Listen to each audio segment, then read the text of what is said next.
या देवी सर्वभूतेषु मां कूष्माण्डरूपेण संस्थिता नमस्तस्यै नमस्तस्यै नमस्तस्यै नमो नमः।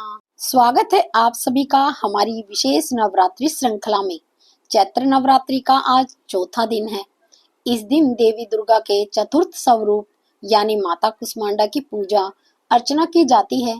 देवी कूष्मांडा अपने भक्तों के सभी दुख हरने वाली है और सदैव सुख तथा समृद्धि प्रदान करने वाली है। देवी कूष्मांडा मुस्कुराती हुई देवी के नाम से भी व्याख्यात है। इसकी 8 भुजाएं हैं जिसमें विभिन्न प्रकार के अस्त्र शस्त्र धारण करती है, जैसे कि कमंडल, धनुष, बाण, अमृत कलश, कमल माला, चक्र और गदा। कूष्मांडा शब्द 3 शब्दों से मिलकर बना है। इसमें कु शब्द का अर्थ है छोटा, उष्मा शब्द का अर्थ है गर्मी और अंड शब्द का अर्थ है अंडा। परंतु देवी कूष्मांडा का ये नाम भला कैसे पड़ा और किस प्रकार उनकी उपासना की जानी चाहिए, इन प्रश्नों के उत्तर आज के हम इस वीडियो में देखेंगे। तो चलिए चैत्र नवरात्रि के चतुर्थ दिन पर प्रारंभ करते हैं। देवी कूष्मांडा से जुड़ी एक पौराणिक कथा। देवी दुर्गा से जुड़े एक पुराण में कहा गया है कि इस ब्रह्मांड की सृष्टि से पूर्व केवल अंधकार था और उस समय देवी कूष्मांडा ने ही इस ब्रह्मांड की उत्पत्ति की जिसमें हम रहते हैं। लेकिन देवी कूष्मांडा का निवास स्थान कहाँ पर है? कहते हैं कि सूर्य के मूल में देवी कूष्मांडा निवास करती है, बल्कि यूं कहें कि सूर्य में ऊर्जा और गर्मी भी वो प्रदान करती हैं। वो देवी कूष्मांडा है जो सूर्य को दिशा प्रदान करती है। जब यह ब्रह्मांड नहीं था तो देवी कूष्मांडा ने अपनी असीमित शक्ति से एक छोटा सा अंड उत्पन्न किया था जो इस ब्रह्मांड में प्रवर्तित हो गया। जब देवी कूष्मांडा ने इस ब्रह्मांड का निर्माण किया तो सर्वप्रथम उन्होंने अपने 3 नेत्रों द्वारा 3 देवियों को उत्पन्न किया। उनकी बाएं नेत्र से देवी महाकाली उत्पन्न हुई जो कि भयंकर स्वरूप धारण किए हुए थी। उनके दाएं नेत्र से महालक्ष्मी का उदय हुआ। कहते हैं कि तीनों देवियां पृथ्वी पर सबसे पहले जीवन स्वरूप थी। इन 3 देवियों को प्रकट करने के पश्चात देवी कूष्मांडा ने इन तीनों पर अपना दृष्टिपात किया। सर्वप्रथम देवी कूष्मांडा देवी महालक्ष्मी पर दृष्टिपात किया और उनसे एक नर और एक मादा उत्पन्न हुए। नर का नाम था शिव और उनके 5 मुख तथा 10 भुजाएं थी। जो मादा उत्पन्न हुई उनका नाम पड़ा देवी सरस्वती। उनका 1 मुख और 4 भुजाएं थी। इसके पश्चात देवी कूष्मांडा ने अपनी दृष्टि देवी महालक्ष्मी पर डाली और उनसे भी एक नर और एक मादा उत्पन्न हुए और नर का नाम हुआ ब्रह्मा और उनकी 4 भुजाएं और 4 सिर थे। जो मादा उत्पन्न हुई उनका नाम था देवी लक्ष्मी। उनका 1 मुख और 4 हाथ थे। इसके पश्चात देवी कूष्मांडा ने अपनी दृष्टि देवी महासरस्वती पर डाली और इसी क्रम में एक नर और एक मादा उत्पन्न हुए।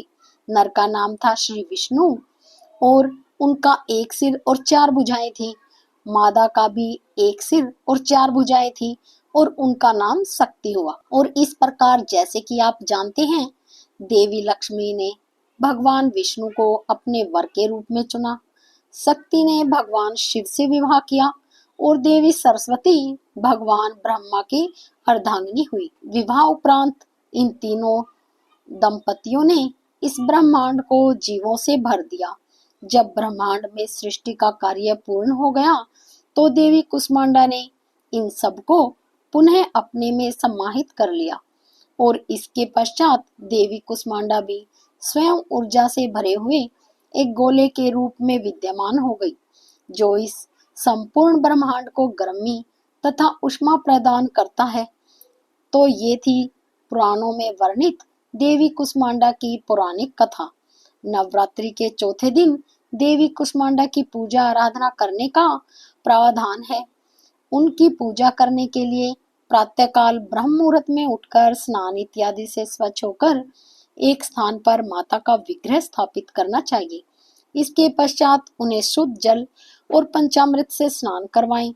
तत्पश्चात माँ कुष्मांडा का स्मरण करके उनको धूप, गंध, अक्षत, लाल पुष्प, फल, सूखे मेवे और सौभाग्य का सामान अर्पित करना चाहिए। उन्हें लाल रंग के वस्त्र, लाल चूड़ियां अथवा श्रृंगार की लाल वस्तुएं अत्यंत पसंद है। चतुर्थ नवरात्रि के दिन देवी कुष्मांडा को प्रसन्न करने के लिए इस मंत्र का भी जाप करना चाहिए। ओम कुष्मांडाय च विद्महे सुरशक्ति च धीमहि तनो देवी प्रचोदयात्। आपको जानकर आश्चर्य होगा कि देवी कुष्मांडा को समर्पित एक भव्य मंदिर भारत में भी स्थित है। माँ कुष्मांडा देवी का मंदिर उत्तर प्रदेश के कानपुर जिले में घाटमपुर में स्थित है। यहाँ पर माँ कुष्मांडा एक पिंड के रूप में विद्यमान है और इससे हमेशा पानी रिसता रहता है।